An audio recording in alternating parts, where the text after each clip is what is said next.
Welcome to the introduction of C++ queues. In this module, you will learn about first in first out, or FIFO data structures using the standard template library's queue class. Let us explore how queues work and how to implement them in C++. Let us explore the key operations associated with queues. First, push. The push operation adds an element to the back of the queue. Second, pop. The pop operation removes the element from the front of the queue. Third, front.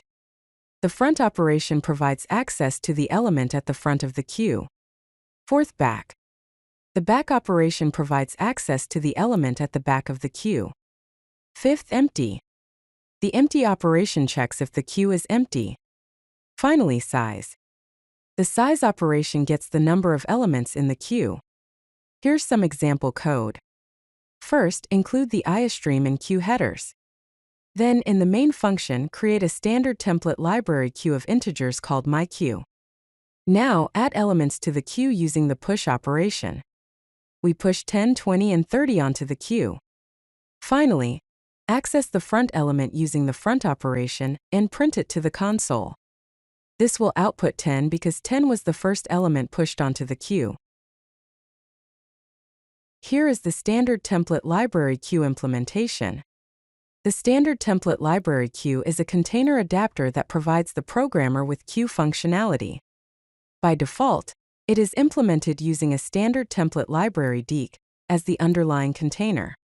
But it can also use standard template library list and standard template library vector, though standard template library vector is less efficient. Here is the template declaration.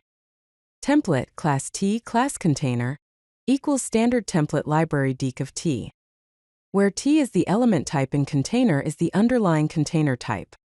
Standard template library queue adapts the container to provide queue functionality, meaning it uses the underlying container like standard template library deque, standard template library list, or standard template library vector to store the elements, but provides a specific interface, the queue interface, to access and manipulate those elements. Here is a complete queue example. First, include the IOStream and queue headers. Then, in the main function, create a standard template library queue of integers called queue. Add elements to the queue using the push operation. We push 10, 20, and 30 onto the queue. Print the queue size using the size operation. Then, process the queue elements using a while loop that continues as long as the queue is not empty. Inside the loop, print the front element using the front operation, and then remove it using the pop operation. This code will first output the size of the queue, which is 3. Then it will output the elements of the queue in first out order, 10, 20, and 30. Note how after each pop operation, the front of the queue advances to the next element. Queues can also work with custom data types.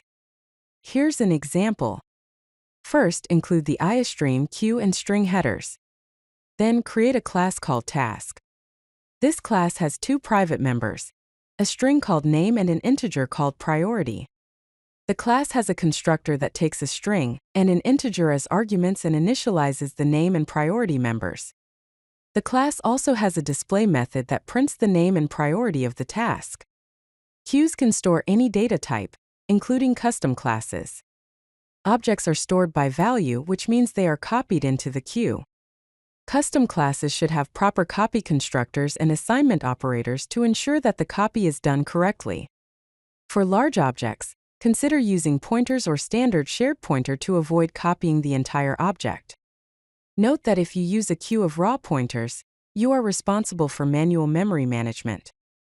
Alternatively, you can use standard template library queue of standard unique pointer of T for automatic cleanup.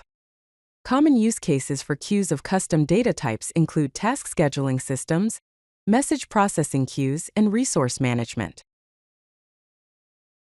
Here's how to use the task class with a queue. In the main function, create a standard template library queue of task objects called taskQueue. Add tasks to the queue using the push operation. We add 3 tasks: send email with priority 2, update database with priority 1, and generate report with priority 3. Process all tasks in first in first out order.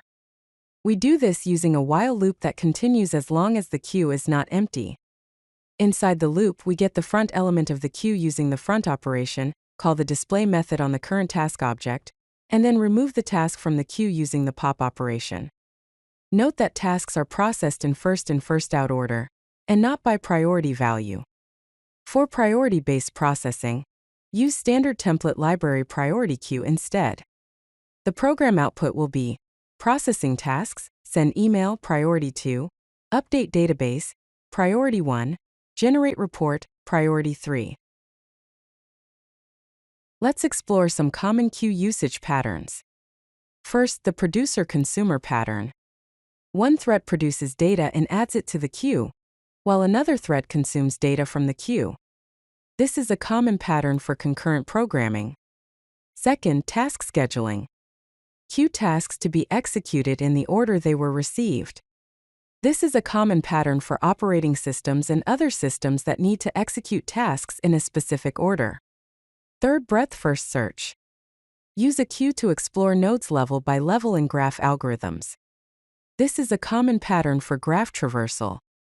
Finally, message passing. Queue messages between components in a system. This is a common pattern for distributed systems. Here is an example of a producer-consumer pattern.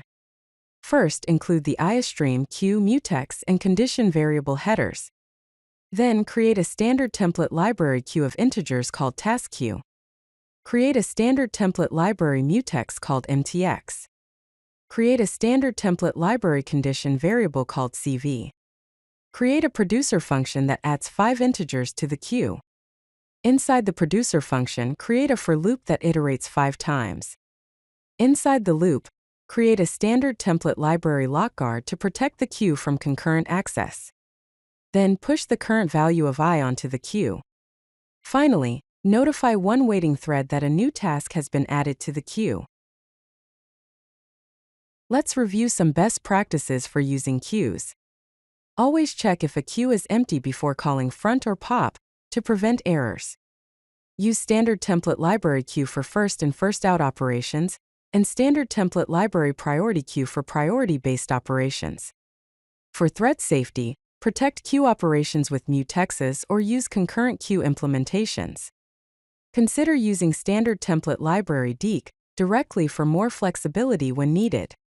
For large objects, store pointers or references in the queue instead of entire objects to improve performance. Key takeaways. Standard template library queue is a container adapter that provides first out functionality.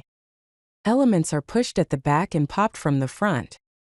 Queues are useful for task scheduling, breadth-first search algorithms, and producer-consumer patterns. By default, standard template library queue uses standard template library deque as its underlying container. Here are some further resources.